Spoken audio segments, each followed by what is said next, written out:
Are you friends with a criminal? If you were, would you want to know? Fellow Toastmasters and contest chair, my speech discusses aspects of sexual violence that some members of the audience may find upsetting. I know that this is a difficult topic to listen to, but it's one that I believe we need to speak up about. The person who taught me to speak up is my friend Sally. I watch a kaleidoscope of emotions play across her face as she tells me about the party. She tells me about the man who walks her home. She tells me about the man who rapes her. David, she finishes, the man was your friend Jack. When Sally has finished speaking up, my stomach is burning with shame. Because if I'm honest with myself, I knew who the man was going to be. Jack was one of my best friends, but I was also aware of a dark side of his character. The times he'd explode when he didn't get his own way. The time he suspected he had a sexual infection, but kept on having unprotected sex.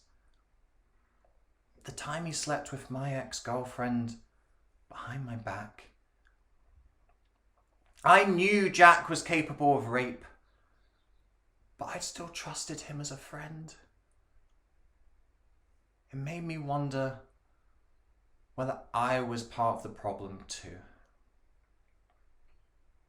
Because Jack was not the only questionable friend I had. There was Alex. Alex would dance with women until they were near a wall or pillar, then place both arms either side so they were trapped. We used to stand and laugh at this like hyenas. I was one of the hyenas laughing loudest. But I wasn't laughing when another friend Louise told me that Alex had raped her too.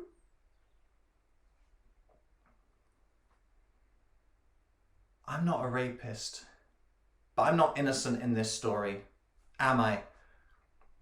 I condoned and even encouraged unacceptable behaviour in two of my closest friends. And I never spoke up because having them on my side was more important to me than a woman's safety.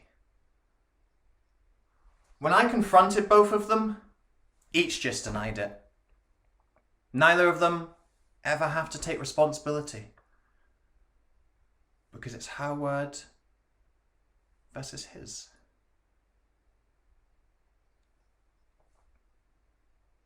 We hear this statistic thrown around about 1 in 10 men being sexual predators.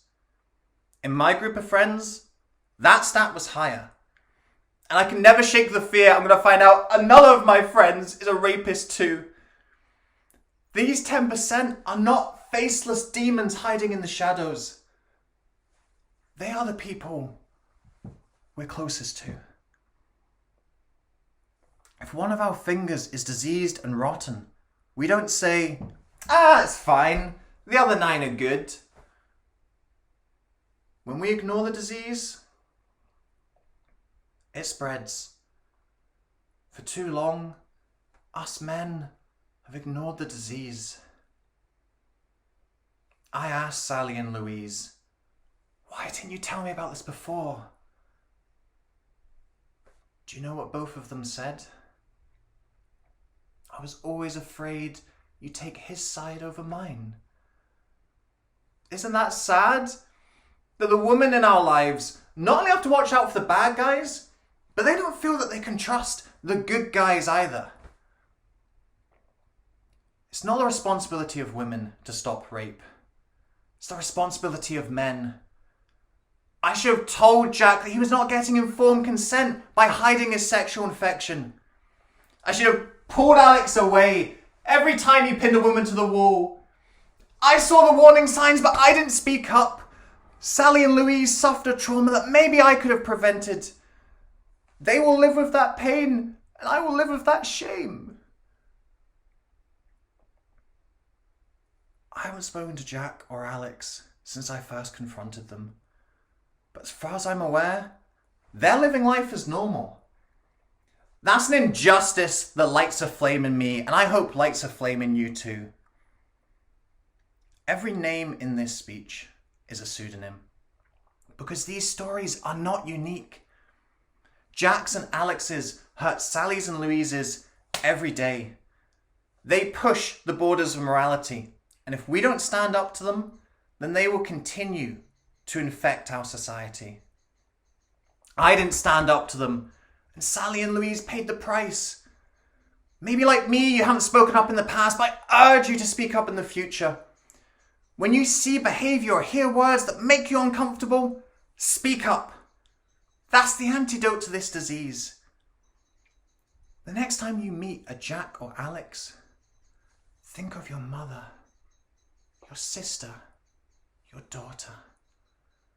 They're the ones who suffer when we're silent, but they're the ones that we protect by speaking up.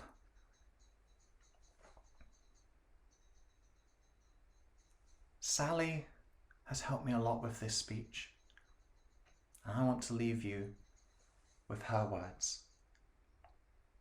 When I asked her if I could share her story, she replied, "It won't be comfortable to hear, but it's something that needs to be said." Speaking up against sexual violence is not comfortable, but it's something that needs to be done. Us men have the power to stop these atrocities, but we need to speak up.